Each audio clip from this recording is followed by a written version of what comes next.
Okay, we are moving through the Shisha Zechiros, the 6 remembrances that a Jew is supposed to think about really every day of his life, or her life. Many people have the custom to say it at the end of their davening and shacharis to make sure that they enforce these ideas into their mind and into their hearts and soul.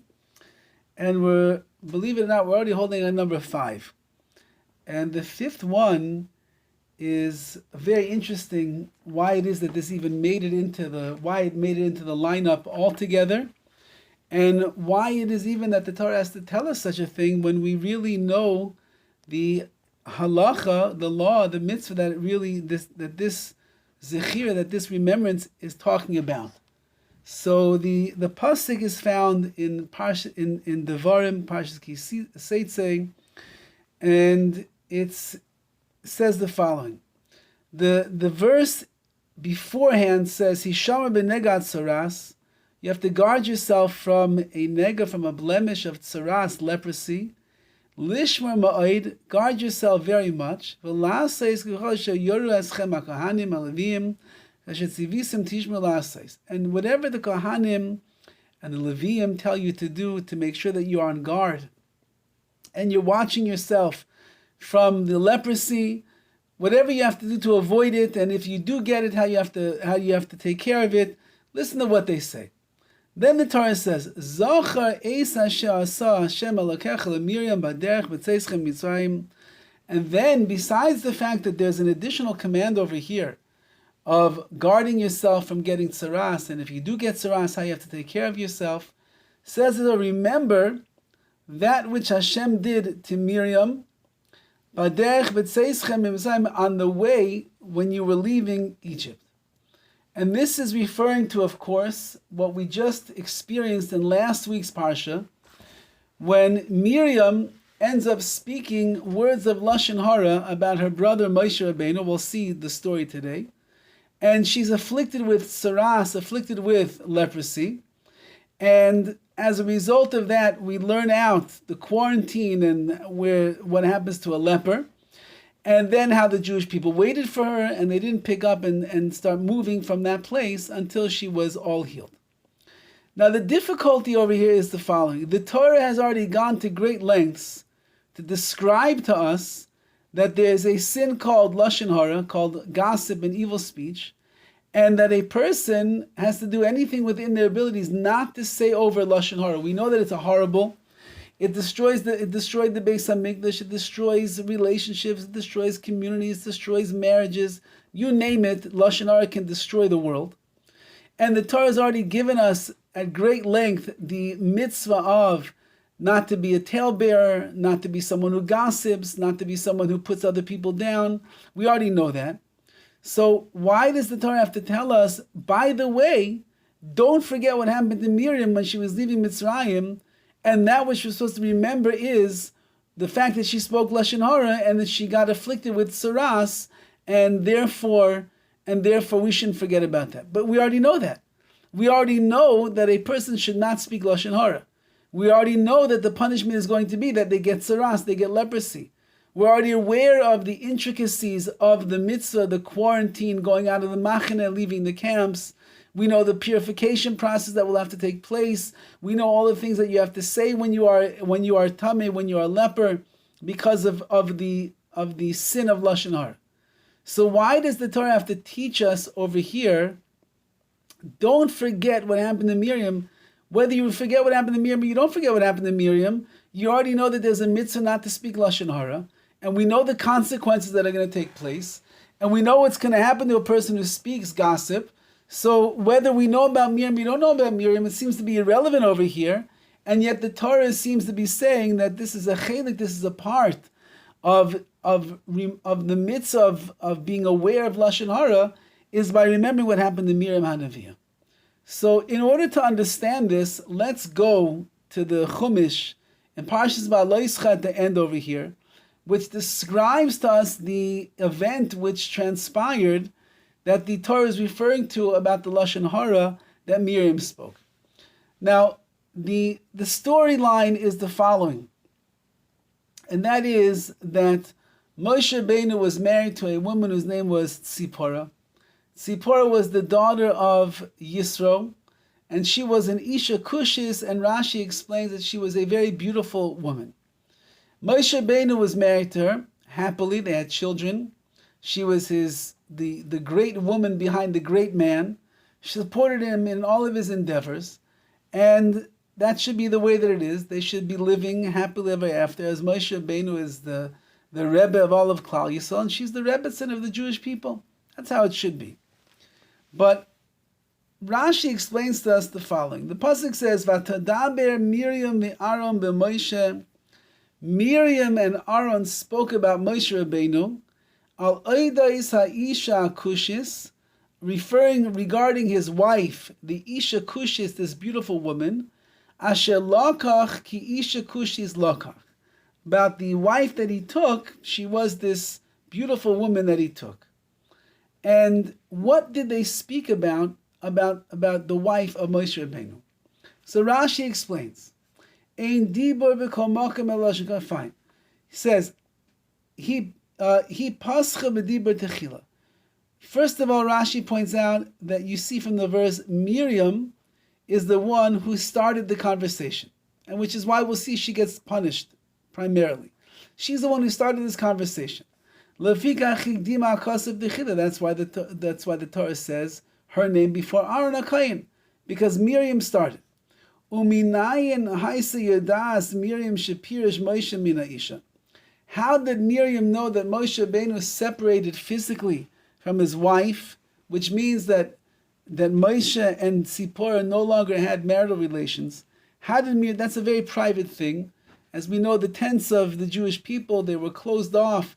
People were not peeking inside, and certainly Miriam Anavia and her brother Aaron HaKohen are not going to be looking for this. We assume a husband and a wife get married, they're living normal behind closed doors. How did she know that her brother Moshe was no longer having relations with his wife, marital relations anymore with his wife? So how did she know that? Says Rashi, Rabbi Nosson Omer.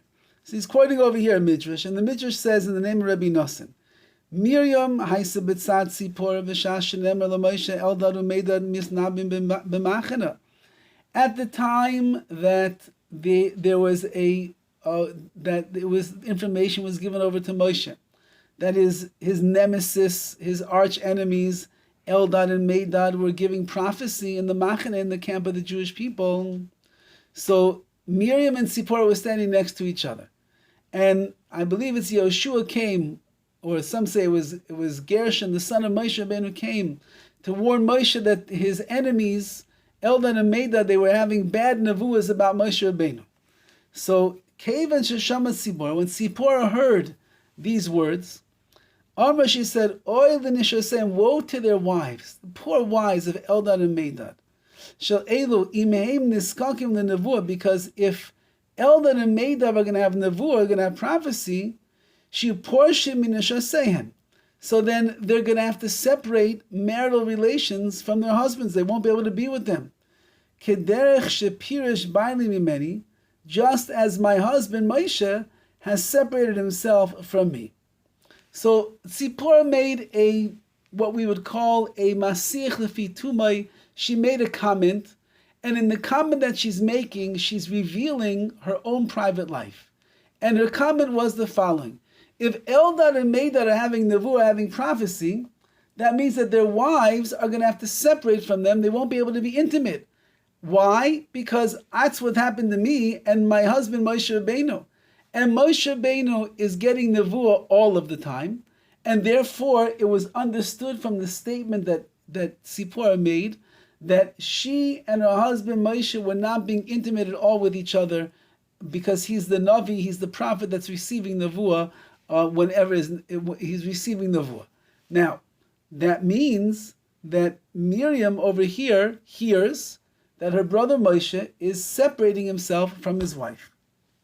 Okay, so what happens? Says the Gemara, Umisham Yada Miriam, from that moment, from that statement that Tzipora made, Miriam knew what was going on, and she told Aaron HaKohen. Now she told Aaron HaKohen, she's coming and saying, you know what our brother Moshe is doing? She's coming and gossiping.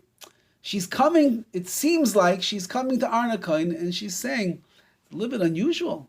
Our brother Moshe is the leader of Klal Yisrael. He's setting the tone and the example for what a Yiddish shtub, what a Jewish house is supposed to be like. And a husband and a wife, shalom bayis and everything. And it comes out that I heard from his wife herself that the two of them are like not living together anymore. They're not having a normal relationship. So it just seems a little bit odd to me, says Miriam, that's what's going on. Should we do something about it? Should we talk to Moshe Rabbeinu? So says the Gemara, so Uma Miriam shalonis chavna l'gnusa. Says Rashi, and Miriam, when she told over these words, she did not mean any gnus, any degradation of Moshe Rabbeinu's status. She was simply coming over here not to even gossip with her brother. She was just telling over what happened. Kach nensha, she was punished. And the punishment is everything that we see coming up in the Parsha. She gets tzara, she goes into quarantine. It's tsaris for her. All the more so, all the more so if somebody will end up telling over the genus, they'll tell over the disgrace of their friend, and they really mean to tell over the disgrace. And it is in the world of Lashan Hara, all the more so is such a person going to be punished. So the Rashi is writing over here. Rashi is explaining that from Miriam will go down in history, which will answer another question for us. The Torah is so makbid, is so strict that we can't speak Lashan Hara, and yet the Torah is filled with stories of the mistakes that our forefathers made. It speaks about the mistakes of all the Jews in the wilderness. It speaks over here about the mistake of Miriam Anavia, how she was there and she spoke Lashan Hara. And so the Torah will testify for all generations, Miriam spoke Lashan Hara. So we're learning out the laws of Lashan Hara from Miriam because she spoke Lashan Hara. And we're not supposed to speak Lashan Hara. So how is it that the Torah itself says over Lashan Hara about Miriam, that she spoke Lashan Hara about her brother Moshe? So it comes out, according to the Mefarshim, the commentators, that since that Miriam's mistake is coming to teach all generations how careful we have to be with our words, that even she, who had no intention for the bad, but it comes out that her words were considered to be Lashan Hara, and therefore she's punished accordingly. So Alachas Kama V'Kama, says Rashi, all the more so, Kal V'Chayim, all the more so, for us who would end up taking the words of Lashan Hara and we would speak them liganai, to disgrace the person that we're speaking about, how much more so we have to be careful. So it's not Lashan Hara about Miriam that the Torah is speaking. On the other hand, it's using Miriam's mistake as a teaching method over here for all of Klal Yisrael, for all the generations, that we have to be careful about the words that come out of our mouth. But what do we see at the end of the day? At the end of the day, we see that Miriam made a mistake, although she wasn't trying to make a mistake. She wasn't trying to be a woman who's speaking Lashan Hara, gossiping with her brother Arna Kain. And certainly Arna Kain is not going to get involved in a Lashan Hara shmooze over here. Nevertheless, since that their words were degrading to Moshe, since that they were putting him down for the thing that he did, they didn't understand why he did what he did. So therefore, says the Torah, what's the pshat? She gets tsaras. And because of the tsaras that she gets, we learn for all generations to remember what happened to Miriam when she was leaving on the way from Mitzrayim. Now, it's important to note over here, in the story of Miriam, that HaKadosh Baruch Hu, all the psukim that come along afterwards, HaKadosh Baruch Hu comes to explain to Miriam why she made a mistake and why she should not have opened her mouth. And he says, the reason that you made a mistake and you should not have spoken against your brother is because you don't understand who your brother is. You said that you're also a prophetess and you don't have to separate from your husband. You said that Aaron HaKohen is also a prophet. He's not separating from his wife. So why did Moshe Rabbeinu have to separate from his wife? Says HaKadosh Baruch Hu, is your nevuah like the nevuah of Moshe Rabbeinu? Do you get prophecy any second the way that Moshe gets prophecy? I can talk to Moshe anytime that I want.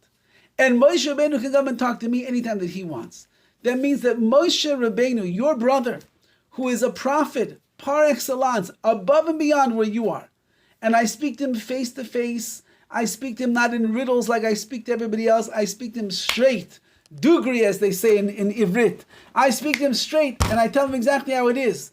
Says the Torah over here, HaKadosh Baruch Hu is telling Miriam that the reason that you have made an error over here is because you don't understand why Moshe Rabbeinu is doing the things that he does. If you would have stopped and thought to yourself before you said over words of Lashan Hara, why is it possible that Moshe Rabbeinu is separated from his wife? And then you would realize, as Tzipor herself hinted to, that when someone is receiving nevuah, they have to be in a state of kedusha and tahira. They have to be in a state of complete purity, and therefore the wives cannot be intimate with their husbands during that time. You would have realized that since that Moshe Rabbeinu is a navi, he has a nevuah, a prophecy that's way above and beyond anybody else's. And your brother Moshe Rabbeinu is able to get prophecy anytime that he wants. So, and I can speak to him anytime that I want, says Hashem. So that's why he had no choice. He had to separate from his wife. If you would have stopped and you would have thought about what's going on in front of you and the actions that your brother are taking, you would have thought about it at first, you never would have made such a mistake and spoken Lashan Hara, which is a major, major lesson in the world of Lashan Hara. The reason that we speak Lashan Hara about people is because we are too quick to judge. We see them do an action, we hear something about them, we hear about different things that are going on, and we are so quick to judge them, and we find fault in their deeds and the things that they say and that they do, and right away, what's the response? We start speaking Lashon Hara about them.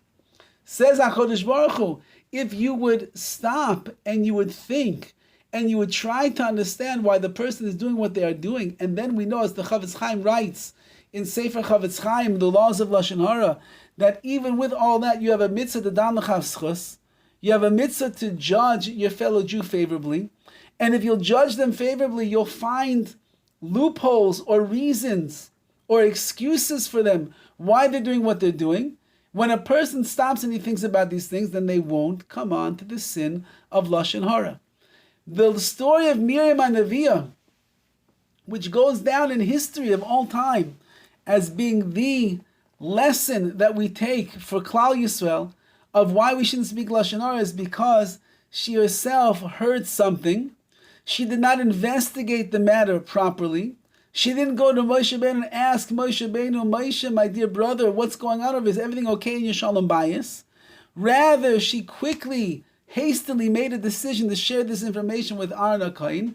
And although, says Rashi, she did not mean to do it l'ganai, to disgrace Moshe, nevertheless, it's a disgrace because you're putting Moshe down for something that he's doing. However, says the Torah, had you just checked into it, and you've done your research, and you would have realized that Moshe Rabbeinu is a different type of a Navi, a prophet, that is why it comes out, says HaKadosh Baruch Hu, that he's not allowed to be with his wife. And you should have had the wherewithal, you should have the sensibility to delay in your conversation with your brother Aaron about Moshe, and that way you would have saved yourself from Lashon Hara. So, Zechor, remember what happened to Miriam. Not only did Miriam get afflicted with tsaras, with leprosy, not only was she punished as a balas Lashon Hara, someone who speaks Lashon Hara, and therefore she had to get leprosy and go into quarantine and the whole like, but remember what brought her to that as well. And if you'll remember every day what brought Miriam HaNeviah to be someone who spoke Lashon Hara about her brother, and we'll realize the lessons that HaKadosh Baruch Hu taught her, which is you don't recognize who Moshe Rabbeinu is, you don't realize the level of nevuah, prophecy that he's on, and that's why you're speaking Lashon Hara about him right now. Says the Torah, a person remembers that on a daily basis, they will then be very, very careful about the words of Lashon Hara. And that's what a person has to think about to themselves, that a majority of the time that we speak Lashon Hara is because we simply are not dan l'chav schus. We don't judge the other person favorably. We're looking for the wrong, we're looking for the bad, we're looking for the things that don't make sense to us and hard for us to understand. And when we find that, without stopping and thinking, maybe this person did, this famous story in the Gemara, I believe the Gemara in Eruvin speaks about over there that I think it's with Rabbi Akiva, I'm not mistaken, that Rabbi Akiva once worked for a particular person, and it came time for him to get his payment, and the guy had no money to pay. And he came, there's a whole story over there, everything that took place, and he came for his money. I said, I'm sorry, I cannot pay you. But he did a great job. I don't have money for you. He comes back and he says another few months later, I'm sorry, I don't have any money for you. Comes back a few times, a few months later, I have no money for you, I'm sorry. Finally, whatever, 6 months down the road, the guy himself comes to Rabbi Akiva and he says, here you go, let me pay you in full. So he says, Akiva, tell me, when I came to you originally, when you came to me originally, you asked for the money and I said I couldn't pay you. What were you thinking?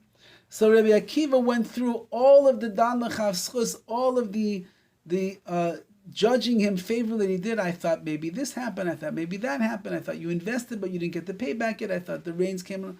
I thought. And so the man says, Chayecha, I swear to you, everything that you judge me favorably for, it's all true.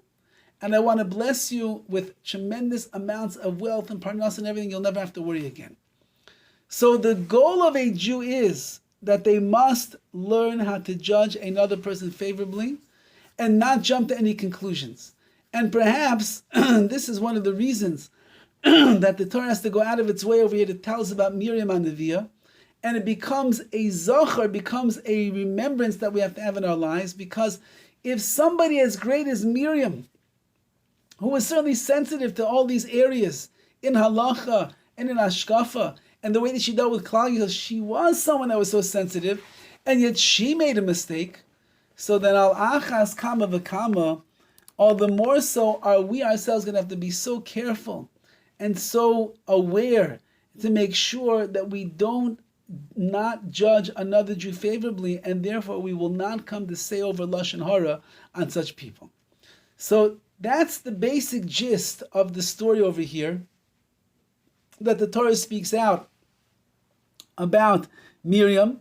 And again, as we're saying, it's not Lashan Hara Miriam. On the other hand, she's being used over here as an example of someone who breached the laws of Lashan Hara, and therefore her story becomes the inspiration for the Jewish people for all generations, that we should learn how careful it is, in fact, that we have to be not to judge and not to be too hasty in our decisions about somebody, what we think about somebody else, and to be concerned to make sure that we're saying the right things and not saying the wrong things. If that's what Miriam was, alachas kama v'kama, all the more so is going to be with us. And we see that, yes, she was quarantined, and Moshe Rabbeinu davened for her, and therefore he was mispal that this leprosy should go away, and the Jewish people had a tremendous amount of respect and honor for her, and even though they were ready to travel, but they wouldn't travel without Miriam, because she was such a tzaddikus, and so they also gave her the respect. Just because somebody does a sin, just because somebody makes a mistake, it doesn't mean that we stop respecting them, especially when we see, as we see in the story over here, especially when we see that they're going through the process of tshuva, and they're repenting, and they're getting purified, and they're coming back. Obviously, such a person, you have an obligation to be mechabed, to respect such a person. Maybe that's one of the other lessons that we're learning out over here from the story of Miriam. I mean, the fact that it's what happened to Miriam, everything happened to her. Whatever happened in this story happened to her. And one of those things is that the Jewish people were mechabed her, they respected her. Why? Because she did her tshuva. She made a mistake, and even though she made a mistake, but she owned up to her sin, which is a remarkable thing in and of itself, to own up for one's sin, to say that you're sorry, to go through the process of quarantine and the like. All of that she did, and therefore we have to learn also. We find people that lose favor in our eyes. We find people who make mistakes, and we don't see the correction of their mistakes. But when you find somebody who makes a mistake, and then they make a correction of a mistake, if you see somebody who apologizes for something they did wrong, that person should be a hero in your eyes. That person should be somebody that deserves so much honor and respect for what they did, because it's not easy to say that I'm sorry. It's not easy to rectify the mistakes and to do tshuva. And if you find someone who did such a thing, so you owe that person tremendous amount of respect. Where do we learn that from? From Miriam. That the Jewish people, they refused to travel without Miriam. They were mechaber, they honor. She's sitting in Saras, she's getting quarantined, she spoke badly about her brother. No, but Miriam's doing tshuva. She's a tzaddikis. She's done so much for us, and she continued to do so much for us. And now look at her right now. She's she's willing to swallow her pride and be embarrassed in front of all of Klal Yisrael by going out of the camps and being in quarantine. Such a person deserves our respect. Now, that's the basic storyline that the Torah speaks about. Again, we just had it last week. Now, the Ramban over here in the Chumash, when it speaks about this mitzvah, Zacha Esa She'asa Hashem Elokecha Miriam, remember what HaKadosh Baruch Hu did to Miriam, Baderech B'Tzeischem Mitzrayim, at the time that she was leaving Egypt. The Ramban writes over here that these words, Zachor, Lefi Daiti Shi Mitzvahs Esei Mamish, it is a positive commandment that the Torah is saying over here. Just like we have a positive commandment to remember the Shabbos and sanctify it. We have a mitzvah, positive commandment to remember Yetzias Mitzrayim when we left Egypt. You have a positive commandment to remember what Amalek did to us. So kula mitzvah, in all those cases, these are mitzvahs, says the Ramban, that we have an obligation to keep. Im kain gamze kemaisam, that means that this mitzvah zachar, to remember what Hashem did to Miriam when she left Egypt, it is a positive commandment.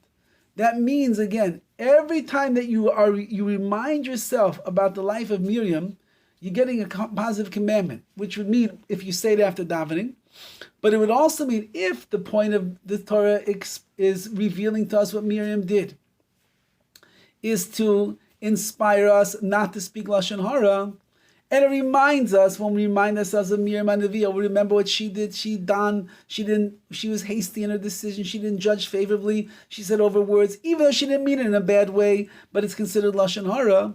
So that means then that every time that I'm about to speak Lashan Hara, if I will remind myself of that which Miriam did, what occurred to her, if I remind myself of the fact that Miriam spoke Lashon Hara and therefore she got this great punishment, so it would seem to be that every time then I am I'm fulfilling a positive commandment of remembering that which Miriam did. So this is an amazing thing. You could get this mitzvah 1,000 times a day if you want. Every time that you think about Miriam Hanavi and what she went through, every time you realize what HaKadosh Baruch Hu did to her, every time you think about the fact that she spoke not even begrudgingly or gossip mongering about her brother, yet it was still considered Lashon Hara, and you remind yourself not to do it, so you get a mitzvah. Number one, you get a mitzvah for controlling your lips from speaking Lashon Hara. Number two, you get a mitzvah because you remember Miriam Hanaviah. So this is one of those mitzvahs that we have that is a mitzvah shebalev. It's a mitzvah that's in your heart. It's a mitzvah that you have to remind yourself of and you have to think about.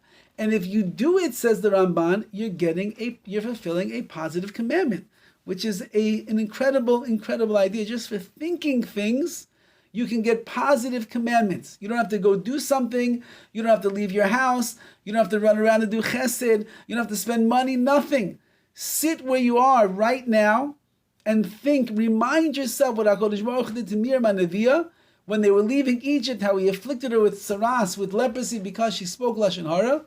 You got a positive commandment just like that. Couldn't be easier, says the Ramban. And then he continues, V'yazar meludaber Lashon Hara. It is a warning not to speak Lashon Hara. Yitzava b'mitzvah aseh shenizkar einish hagol shasa Hashem letzadekes hanaviah. And so the Ramban is saying over here that he's commanding us in this positive commandment, shenizkar, that we should remember the tremendous punishment that HaKadosh Baruch Hu enacted on the tzadekes hanaviah, on the righteous prophetess Miriam. Shaloi dibra ela ba'achia, she only spoke about her brother. Gemul chazda asher avasa kenafsha, she loved Moshe Rabbeinu with all of her soul. V'lo dibra b'fanav she'evush, she did not speak in front of him. She did not want to embarrass him. V'lo b'fnei Rab, she didn't speak in front of other people. V'rak beino lebein achia hakadoisha b'tzina, she only spoke about Moshe, who she loved, who she would never embarrass, who she means no harm. She only spoke about him to her brother Aaron HaKohen, who was a kadosh, who was a holy and modest person. V'kol ma'aseh ha'tovim lahiliyah.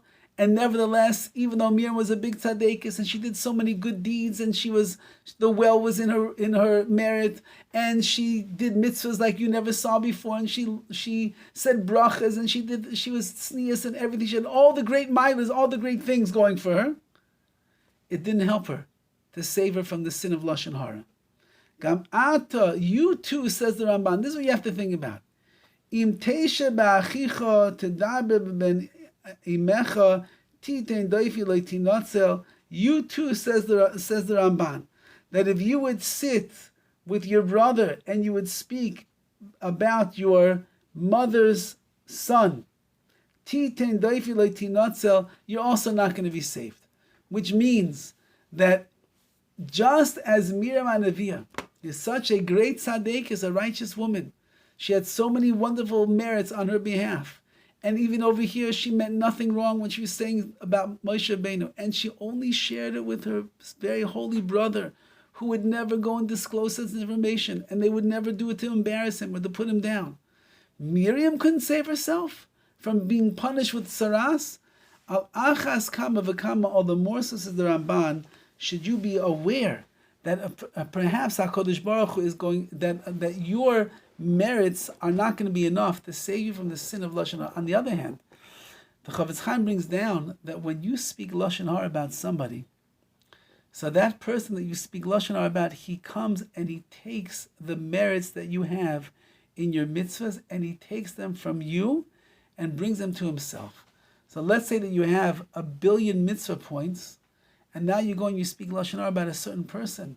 So that person then is able to remove the mitzvah points from your pocket, from your bank account, and take them into his account.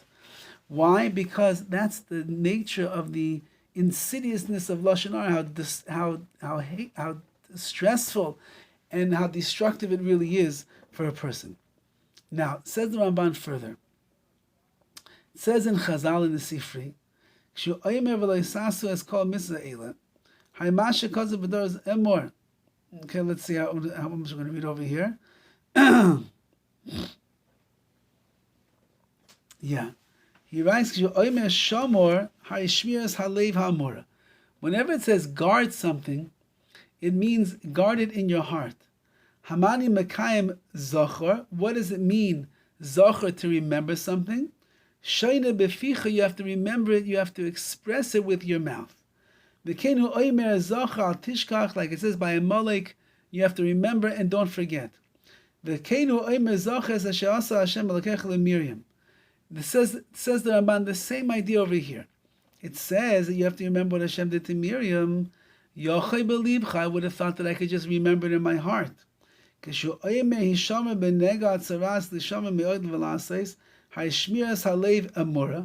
on one hand, you have to remember this idea of Miriam in your heart. Hamani mekayim zachar. So what do I do with the words zachar, to remember? Shadei shana beficha, you have to say it with your mouth. And therefore, the Ramban is telling us that that we're learning, these 6 remembrances, it's in fact not enough just to remember them, but wherever it says zachar, to remember, means that you have to say it with your mouth. What Hashem did to Amalek, I would have thought believcha in your heart. They you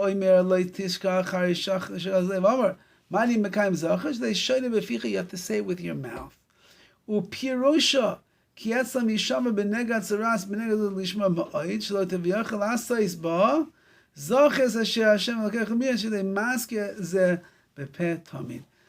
Ramban, you should talk about it and you should mention it constantly, says the Ramban, to remind yourself that which it is that Miriam and Aviyah did. So, unlike I'm saying over here, meaning there is a mitzvah of shmir, of reminding, of guarding that information that you know, to guard yourself from getting tzaras like Miriam, but there's another level which is zachar, to remind yourself, and the way to remind oneself is bepeh, with their mouth. It's not enough just to think about it in your mind or in your heart of hearts. You actually have to say out the words clearly to remind yourself what it is that Miriam did. When a person gets to that level where they are going to say out loud, then when you're about to say Lashan Hara, let me not forget what happened to Miriam and Neviah. She said over words of Lashan Hara, remember that. When a person does that, they're getting a mitzvah, a positive commandment. And as we pointed out before, now that you will hold yourself back from speaking Lashan Hara, as Chazal tell us that the tafkid, the goal of a person over here in this world is to be a boilim piv, someone who keeps their mouth shut. HaKadosh Baruch Hu doesn't like Lashon Hara. He doesn't like when we speak badly about his children. So our job is toila aretz al blima. The Gemara, the pasuk says, Hashem, He suspends the world al blima. What is blima? What does that word mean? Say Chazal, kol mi shebaylim piv. Anybody who guards their mouth and keeps it shut and keeps it quiet and doesn't speak Lashon Hara, the world is running because of you. Every time that a person holds themselves back from saying Lashon Hara, every time that they inculcate into their lives that there are people that are guarding their mouths and saying Lashon Hara in the right way or the wrong way, not saying Lashon Hara, that person then becomes the sustainer of the entire universe. So Miriam goes down in history as a woman who made a mistake. It was a very slight mistake, but on her level it was very large. She's willing to be written in the Torah for all generations as the one that we're going to learn from. And as a result of that, with the more that we think about it, and the more that we guard ourselves, and the more that we talk about what it is that happened to Miriam and Neviah, the more we will be able to guard ourselves from speaking Lashon Hara, and we'll get mitzvahs. We'll get the mitzvah of guarding ourselves and not saying Lashon Hara, and we'll get the mitzvah of zechira, reminding and remembering that which Miriam and Neviah did. So if we'll take that to heart, and we will be careful with the words of Lashon Hara, and it will be in Miriam's schos, so then we will get greater mitzvahs because we'll guard our tongues from saying gossip. We will guard ourselves from being involved in conversations or even being around people that are speaking gossip. And we will get the mitzvah as well of Zachor, of reminding ourselves of that which Miriam and Neviah, what this great prophetess did, even though that it was a mistake. Nevertheless, she goes down in history as being the example for us to learn from. In that way, Be'ez Hashem will live a life of carefulness in our speech, a life where we're receiving many, many mitzvahs, opportunities from HaKadosh Baruch Hu, and a life where Miriam and Neviah is the example for us in so many ways, and that we have to remind ourselves, the Ramban writes, even if we have so many good things, so many milas, so many great mitzvahs under our belt, it's never enough, says the Ramban, because it didn't help Miriam, it's not going to help us, and therefore we have to be careful. We have to remind ourselves of what it is that she did wrong, so we should protect ourselves, and in that schus we'll be clean of Lashon Hara, clean of gossip, clean of doing the wrong things, and we'll find tremendous amounts of favor in the eyes of Hashem, Be'ez Hashem. So we're moving through over here the Shisha Zechiros. We're down to the final one next week, Be'ez Hashem. And perhaps if we have Siyata D'Shemaya, as we did this last one or two quickly, we'll be able to do that one as well. And maybe we'll finish next week. Maybe we'll take another 2 weeks. Stay tuned, and I'll see you next week, Be'ez Hashem. Thank you, Rabbi Horowitz. You're welcome. Have a